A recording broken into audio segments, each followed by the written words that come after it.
जी, कोई राजनीतिक खेल नहीं है, महिलाओं को इतना 33% आरक्षण मिलना ही था जो मिला है। और महिला कोई पुरुष से कम नहीं है, महिला भी बढ़-चढ़ के हर चीज़ में हिस्सा लेती है। कि अभी भी महिलाओं की आवाज़ को दबाया जाता है, एक बेहतर मंच की तलाश है, इस आरक्षण नहीं, के नहीं, ज़रिए ऐसा होता कुछ है। नहीं, आरक्षण मिला है तो किन्हीं को कोई शक्ति नहीं है कि दबा सकता है। अमित शाह ने कहा है कि जो अभी विरोध करेंगे, उन्हें इसका भविष्य में भुगतान करना पड़ेगा। जी बिल्कुल।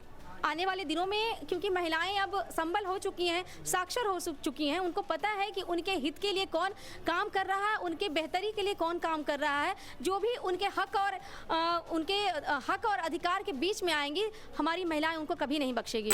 महिला आरक्षण आज जो यशस्वी थे हमारे प्रधानमंत्री जी ने जो बिल पारित किया है, उसके वजह से आज महिलाओं में पूरे बिहार नहीं इंडिया में हर्ष और उल्लास है। प्रधानमंत्री को दिल से बधाई और साथ-साथ अपने बड़े भाई लोक जनशक्ति पार्टी रामविलास के राष्ट्रीय अध्यक्ष सह केंद्रीय मंत्री हमारे बड़े भाई चिराग पासवान जी का हमेशा से सोच रहा है कि महिलाओं के आगे बढ़ाएं।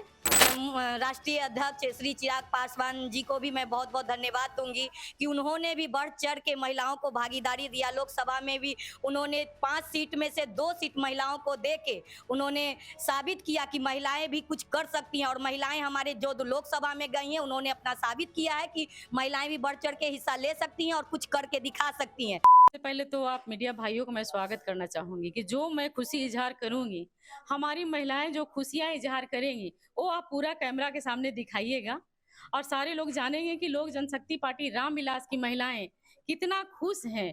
सिर्फ जो जितना भी एनडीए में महिलाएं हैं, तमाम महिलाएं खुश होंगी। हम समझते हैं कि जो विरोधी भी होंगे, तो उन महिलाओं का भी ऐसा थोड़ी नहीं कि विरोधी हैं उनको नहीं मिलेगा हक। कि महिलाओं की जो 33% है, उसमें सारी महिलाएं आ जाएंगी। तो मैं समझती हूँ कि आज के समय में कोई हमारी महिलाएं दुखी नहीं होंगी। सारे पार्टी के लोग इनको समर्थन करें और खास करके लोजपा रामविलास की महिला होने के नाते हमारी तमाम महिलाएं एक दूसरे को गला मिल करके मिठाइयां बांट करके खुशी इजहार कर रही हैं कि आने वाला समय हम महिलाओं की होगी। जिस तरह से पंचायती राज में पूर्व मुख्यमंत्री श्री नीतीश कुमार जी ने महिलाओं का आरक्षण दे करके और आगे बढ़ाने का काम किया है, उस लाइन में मैं भी खड़ी थी। गया जी के जिला परिषद अध्यक्ष रहने का मुझे मौका मिला 2011 से 6 से लेकर 11 तक, तो मुझे भी काम सीखने का मौका मिला। तो मैं समझती हूँ कि अब हम लोग का अगर विधानसभा में भेजा जाएगा, लोकसभा में भेजा जाएगा, तो काम करने में तनिक भी कहीं दिक्कतें नहीं होंगी। और मैं प्रधानमंत्री को दिल से आभार व्यक्त करना चाहती हूँ कि आपने महिलाओं की इतना बड़ा सौगात दिया है, तो अब तो दुख हम लोग किस लिए मनाएंगे भाई, अब तो खुशी ही खुशी है हम लोग को।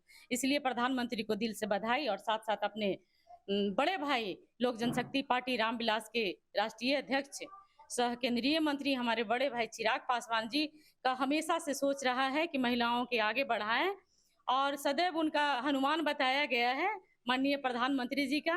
तो हम तो वो तो हमारे घर का मुखिया है, तो जो हमारे भाई सोचेंगे हम लोग महिला के हित में ही सोचेंगे और उनका जो मांग था वो क्या आप पूर्ण मानते हुआ। हैं कि अभी भी महिलाओं की आवाज़ को दबाया जाता है, एक बेहतर मंच की तलाश है, इस आरक्षण नहीं, के नहीं, ज़रिए ऐसा होता कुछ है? नहीं, आरक्षण मिला है तो किन्हीं को कोई शक्ति नहीं है कि दबा सकता है। अब आरक्षण जब बिल पारित हो गया है, होने वाला है, तो कोई नहीं दबा सकता है।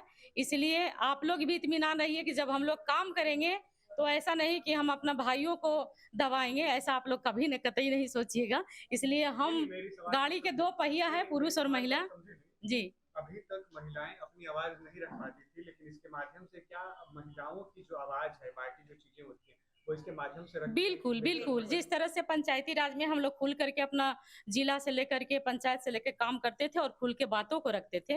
विधानसभा में नहीं रख पाते थे, लोकसभा बड़े-बड़े सदनों में नहीं रख पाते थे, जहाँ हम लोग के नियम कानून बनता है। तो अब इस सदन का हम लोग हिस्सेदारी जब बन बन गए हैं, तो खुल कर के हम लोग अपना बात रखेंगे और जो भी समस्याएँ रहेंगी, तो हम लोग समस्या को निष्पादन करेंगे, आगे बढ़ाएँगे और माननीय यशस्वी देश के प्रधानमंत्री के दिल से आभार व्यक्त करते हैं लोक जनशक्ति पार्टी रामविलास तमाम महिलाएं हमारे बिहार के। विपक्ष इसे एक राजनीतिक खेल बता रहे हैं। जी, कोई राजनीतिक खेल नहीं है, महिलाओं को इतना 33% आरक्षण मिलना ही था जो मिला है।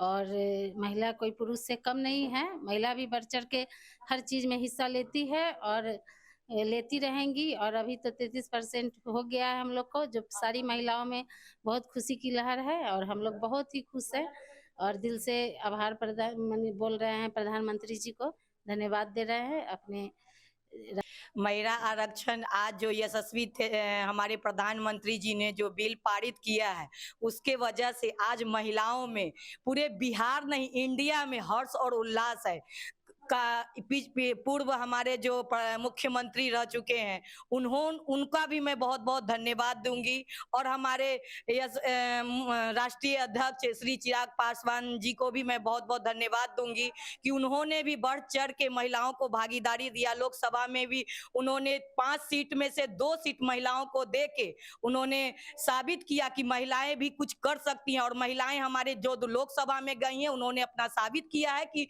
महिलाएं भी बढ़ चढ़ के हिस्सा ले सकती हैं और कुछ करके दिखा सकती हैं। और हम यही कहना चाहेंगे कि 33% आरक्षण देने के लिए यशस्वी प्रधानमंत्री जी को पूरे बिहार के और इंडिया के महिला प्रकोष्ठ के मैं जिलाध्यक्ष हूँ हाजी वैशाली की रिंकू कुमारी मेरा नाम हुआ।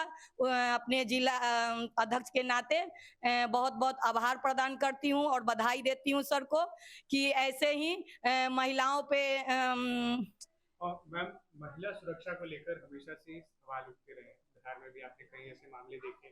इस बिल के माध्यम से उनके लिए कितने फायदेमंद होंगे? देखिए बहुत फायदा, मैं तो कह कर सुनाई कि पंचायती चुनाव जब हुआ था तो हम लोग जिला तक हम लोग काम करने का मौका मिला। अब हम लोग का लोकसभा और विधानसभा में जब हम लोग को काम करने का मौका मिलेगा तो इस तरह के हम समझते हैं कि समस्या बहुत जल्दी ही निष्पादन होगा और कम होगी। और हमारे राष्ट्रीय अध्यक्ष माननीय श्री चिराग पासवान जी का भी दिल से आभार व्यक्त करती हूँ। हमारे राष्ट्रीय अध्यक्ष ने लोकसभा चुनाव में भी 40% का आरक्षण देकर के महिलाओं को संबल बनाने के लिए और महिलाओं को नेतृत्व कराने के लिए हमारे बिहार में उन्होंने प्रमोट किया। इसके लिए और उसके बाद देखिए हमारे जो मुख्यमंत्री माननीय नीतीश कुमार जी हैं उन्होंने पंचायती राज में या फिर हमारी जो जीविका दीदी हैं इनके माध्यम से महिलाओं को हमेशा प्राथमिकता दिए हैं। तो जहां देश में महिलाओं को इतनी ज़्यादा हमारी एनडीए ने समर्थन दिया, सहयोग दिया कि आज महिलाएं देखिए इस प्रकार से अब सदन में भी 33% के माध्यम से अपनी आवाज़ को रखेंगी ताकि हमारे देश की तमाम महिलाओं की समस्याओं के मुद्दों को वो अच्छे से रख पाएंगी। इसलिए अब हमारी जो देश है वो काफ़ी ज़्यादा मजबूती के साथ पूरे देश में दिखाई देगी हमारा जो भारतवर्ष है। दलित, शोषित और वंचित आदिवासियों को जो है कांग्रेस की ओर से कहा जा रहा है कि उनके साथ एक षड्यंत्र हो रहा है, राजनीतिक षड्यंत्र हो रहा है, उनकी हिस्सेदारी हटाने की कोशिश की जाएगी इसके माध्यम से। ये कैसे कह सकते हैं कि 33% का जो महिलाओं का जो बिल पास होगा उसमें अनुसूचित जाति की महिलाएं नहीं होंगी या जनजाति महिलाएं नहीं होंगी। ये तो महिला वर्ग को टारगेट किया जा रहा है कि महिलाओं को इतना आरक्षण दिया जाएगा। इसमें महिलाएं कोई भी हो सकती है और समीक्षाएं ज़रूरी है। आने वाले दिनों में पहले ये बिल तो पास हो जाए, उसके बाद जब ये बिल पास होगा तो उसके आधार पर अगले चुनाव तक उसको हो सकता है समीक्षाएँ की जाएंगी और जैसा समीकरण बैठेगा उस हिसाब से इस चीज़ को आकलन किया जाएगा। तो इस बिल को तो एटलीस्ट वो लोग पास करने दें। ये 35 वर्षों से पेंडिंग जो बिल है किसी न किसी कारण से विपक्ष ने हमेशा रोका है और उस पर हमारे प्रधानमंत्री ने मुहर लगा करके महिलाओं को आगे बढ़ाने के लिए जो कदम उठाए हैं उस पर विपक्ष कितना भी पुरजोर कोशिश कर ले, अगर कोई भी बीच में आएगा तो जो महिलाओं को के हक को मारेंगे ना तो महिला उनको सत्ता से बर्खास्त कराने में अपनी पुरजोर कोशिश करेगी, चाहे वो कोई भी हो।